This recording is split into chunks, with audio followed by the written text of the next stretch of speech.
tick-free in terms of recapping Wando's goal-scoring record and how he got to this point of immortal. So, unfortunately, yesterday while I was trying to upload this video, the first time, for whatever reason, the video didn't upload.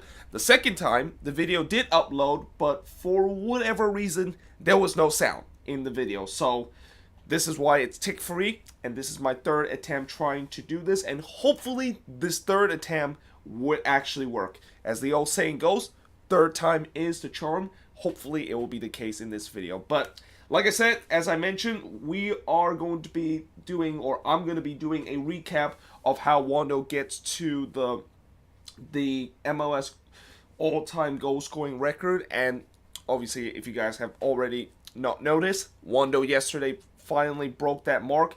And, I, of course, attended that game, and it was just such an honor to not only see him break the record, but also see how he basically just turned back the clock yesterday against the Chicago Fire, and that not only he want to break that record, but he want to put an exclamation mark and scoring 4 goals, which is the first time he has ever done in a game in his MLS career. I mean, that is just absolutely unbelievable, and like I said, it was such an honor, and just certainly is going to go down as a Quakes game that I am going to be remembered for a very, very long time.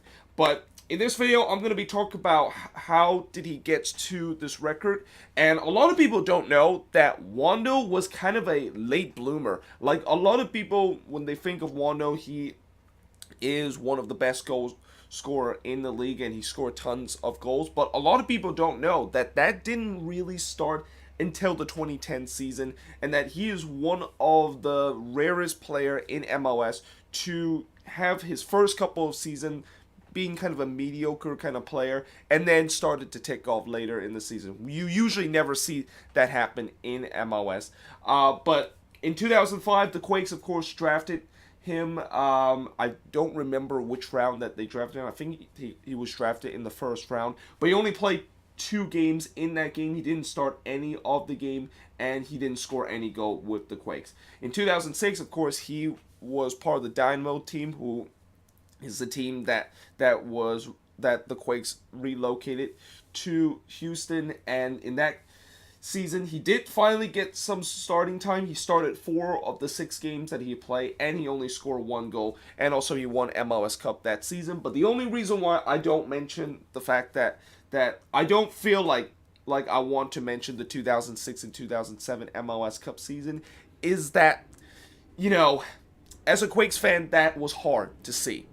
Even though I wasn't a Quakes fan that time, I talked to a lot of Quakes fan that has been part of this team since the 96 and the inaugural season in MLS, and they said it is hard to swallow to see. Like, it's even harder to see the Houston Dynamo win MLS Cup than seeing the LA Galaxy win it, because of the fact that this 2006 Houston Dynamo team should have been ours. And if it wasn't for the relocation, we would have won that MLS Cup. We would have been 4-time MLS Cup champion if it wasn't for the relocation.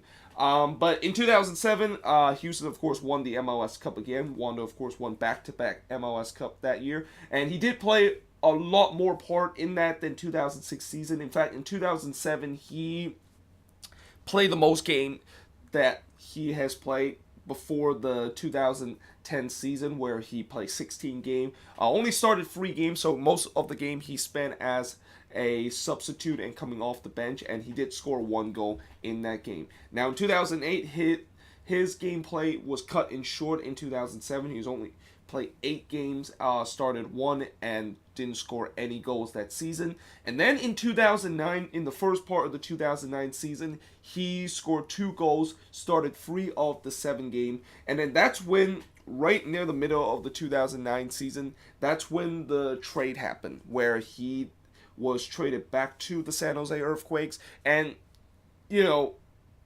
at this time when the Quakes got him, I don't think a lot of people were kind of excited the fact that, they got Wando back. I mean, yeah, some people say, hey, at least we got the guy that we drafted back in 2005 back. But at the same time, coming into that season, or when was with the Quakes, he only have scored 4 goals in total in his first 5 seasons. I mean, it didn't look like it. Like, if it happens today where I see a Quakes player that was originally drafted and then they decide to come back and that they only scored like 4 goals in their first 5 seasons, I wouldn't think that he would really, like, I would think maybe he's going to be like a reserve player and that at best he might crack the bench in some US Open Cup kind of game. But I don't think they would decide it to become the greatest MLS goal scorer ever. But that is exactly what happened. And before that, in 2009, he only scored 3 goals for the remaining of the 2009 season. Started 8 games and played 14 of them. So in 2009, he actually technically, remember how I said in 2007 he played the most game? That's actually not true. In 2009, he actually played the most game with 21 games. It's just that 14 of them were with the Quakes and 7 of them was with the Houston Dynamo. And he also started the most game and scored the most goal that season. And that's when we got to 2010. And this is when the breakout happened. And this is when Wondo really took off and just never looked back. In 2010, he started 26 of the 28 games and scored 18 goals and become the top goal scorer in the league. That was also the same season the Quakes went to the farthest they have gone in the playoffs ever since the Quakes were brought back to San Jose, and that before the relocation to Houston. And yeah, I mean, he was the top goal scorer in that year, but a lot of people thought that maybe that was a fluke and that, you know, maybe this was just one of those years where he had a career year and the next season he's gonna decide to kind of back down a little bit and kind of drop down in terms of the goal scoring production. But that was not the case, because in 2011 he started all 30 games and he still scored 16 goals. Now, he didn't score as much goal as the 18 goal season, but the fact that he's able to back up that 18 goal season by scoring another 16 goals, yeah, that's when people started to kind of take attention and thinking that maybe he's not just a one-season wonder. And he was definitely not a one-season wonder in 2012, when that was really where Wondo was at his peak of his power. And I know by 2010 Wondo was already 27 years old, and usually when you're at that time you're supposed to kind of like in the prime of your career, but I think 2012 was really his prime of his career, because in 2012 he had an historic season, started 31 of the 32 games, and that was also the same year that the Quakes won the Supporters Shield, and he scored a jaw-dropping 27 goal. And you know, I forgot who was the player that he actually tied the 27 goal mark, but it was absolutely stunning. The fact that a player could actually break that record. Like, a lot of people didn't think that that record would be broken, but Wondo just did it in that season, scored 27 goals that season, and also become the MVP of the league that season too. Now, unfortunately, we know what happened in 2012 besides winning the Supporters Shield, and how that year will also be a year where, despite the fact it was great that we won the Supporters Shield, it was also a year of disappointment because we lost to our biggest rival in the playoffs. Then in 2013, which is when I started to become a Quakes fan, Wondo started all 29 of the game and scored 11 goals. So that was the year where he scored the lowest amount of goals before the 2018 season. You know, I wouldn't say he wasn't having a great year, but he was definitely not having a spectacular year to his standards, and he only scored 11 goals that season. But then in 2014, once again, he started all 26 games and was able to score 14 goals, and up to that point, he has now scored 10 goals or more and have double-digit goals in 5 straight seasons. And I think it was 2015 or 2016, that's when he broke the record for the most double-digit consecutive goal season in the league. And I think besides the all-time goal-scoring record, you also got to keep in mind that that's also an impressive feat. Like, it's one thing to score a ton of goals in MLS, but to do it consistently for such a long time. Like, he is now he's now on verge of going a decade with scoring double-digit goal. That is a record that probably will not be broken in a very long time because it is so hard to score 10 goals or more for so long and just for a decade to able to continue to perform at its highest peak. That is something that we will rarely see in MLS, and especially nowadays where if you have players that score a bunch of goals and that if that is the case, then most likely they might get picked up in Europe and they immediately get looked at. The only reason why Wando wasn't really getting looked at is because he was kind of a late bloomer, and that by the time he was still scoring like 10 plus goals, he's already like 31 and 32 years old. Not a lot of European club would really be interested in getting like a 31 or 32-year old kind of player. And he also was playing with the Quakes, which for majority of the time when he was with the Quakes, it was a very mediocre Quakes team. And he basically, this is why he's such a club legend. I mean, not only he basically carried this team on his back game in and game out and season out, but he could have easily left at this team. He could have easily gone to another team and have success, but nope, he decided to stay with us, and that's also just shows the loyalty that Wando has with this club, and that no matter how bad this club is and no matter how this club continuously misses the playoffs, he will always still be there because he loved the club so much and he always want to play for this club for 110%.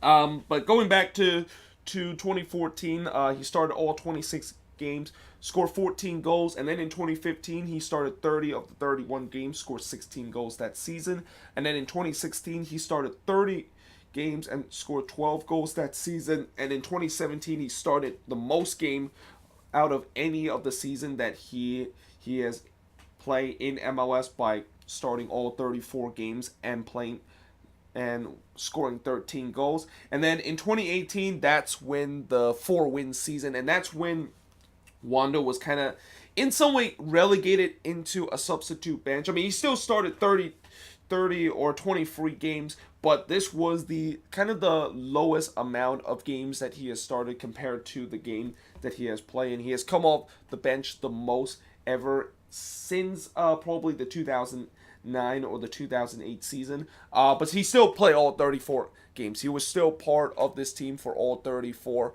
of the games. And then in 2019, by the way, he also scored 10 goals in that season. And then in 2019, that is when he of course broke the record. And coming into this season, before we got to this game against the Chicago Fire, he was actually sitting with 0 goals. And there was a lot of talks of the fact that he was probably done and that maybe he might never breaks the record, knowing the fact that he rarely gets any appearance. And the only reason why he got an appearance against the Chicago Fire was because Danny Houston, for some reason, wasn't available for the game and he has to come in. And would you believe that when he came in, he would put up a 4-goal performance and break the record? I mean, it just felt like in that game against the Chicago Fire, the star was just aligned, and that it is really finally the time where Wando would just shits off that record and finally pass Landon Donovan for that milestone. And again, as I mentioned before, I am so blessed the fact that I attended that game, and such an honor to see that game. But at the same time, I'm also so blessed and feel such an honor as a Quakes fan seeing Wando play for the last couple of seasons and seeing him just being a consistent goal scorer and just continuously carry his team on his back. I know there's a lot of good goal scorer nowadays in MLS that, when you look at bunch of good goal scorer guys like Joseph Martinez, Diego Valeri, Carlos Vela nowadays, Zlatan, and all those goal scorers. You always mention the fact that they are the kind of the prime example, and even BWP, kind of the guy that is the prime example of being a goal scorer. But you also got to remember Wando is still kind of that kind of guy too, where he continues to carry this team on his back, and that despite the fact that this team look absolutely dreadful, he's still scoring goals, and he still continued this double-digit mark that he has now spent 9 seasons in a row doing. And yeah, I mean, it is just an absolute remarkable achievement. And obviously, I know overall, when you look at where Wondo stands in terms of the rankings of the greatest player to ever play MLS, he's not going to be very high in the list. And a lot of that has to do with the fact that he's kind of a poacher and that he was also a kind of late bloomer kind of player. He didn't really start his season very well. And yes, even though he did have the MLS Cup to show, he wasn't really a big part of the Houston team. So it's almost like those MLS Cup was kind of an exception. He was just kind of playing part of it. Wasn't really the most important players in that team. But still, in my opinion, I think he will be going down as one of the best player in the league that ever comes to the league and play in MLS. And there is no doubt that Wondo is going to go into the Hall of Fame of the Quakes in about 10 years time after he retired. And there's also no doubt that there's going to be a statue at Avaya Stadium, maybe even two statues outside of Avaya Stadium, just to show what Wondo has done with this club. And maybe he even can get into the US Soccer Hall of Fame with the way that he, of course, owns the record for the MLS goal scoring record. Now, I don't know if this MLS goal scoring record will stay intact, because obviously I think the guy that I'm kind of worried about that could potentially pass this mark is Kai Kamara, who is just steaming away to trying to get to 140. I believe he's now around the 120 mark.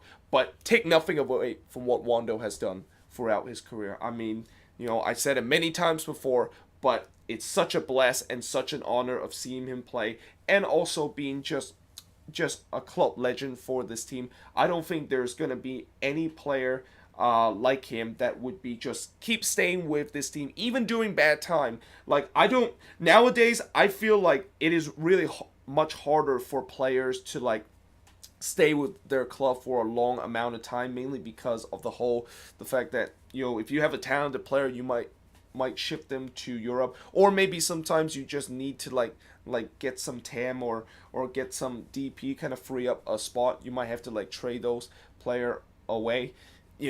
I don't think we're gonna really ever see a player that will play such a long time and just kind of being a one-man club for this team. I know Wondo wasn't really a one-man club when he was with the Dynamo for a couple of years, but keep in mind, this was also the team that literally was supposed to be for the Quakes, and the only reason why it wasn't of the Quakes is because of that relocation. But that being said, let me know in the comments below what do you think of this video, and let me know in the comments below what is your favorite Wondo moment. Obviously, I think my favorite Wondo moment, being a fan since 2013, has to be the hat trick that he scored against the Portland Timbers, and obviously that game against the Chicago Fire. That's also going to be my favorite Wondo moment. But also when he was able to score 2 goals last season in the Cali Clasico, to able to come back from 3-1 down to get a free draw in the Cali Clasico in Stamford. That was also a very special moment. But let me know in the comments below what is your favorite Wondo moment. And yeah, hope you guys enjoyed this video, and I will see you guys next time.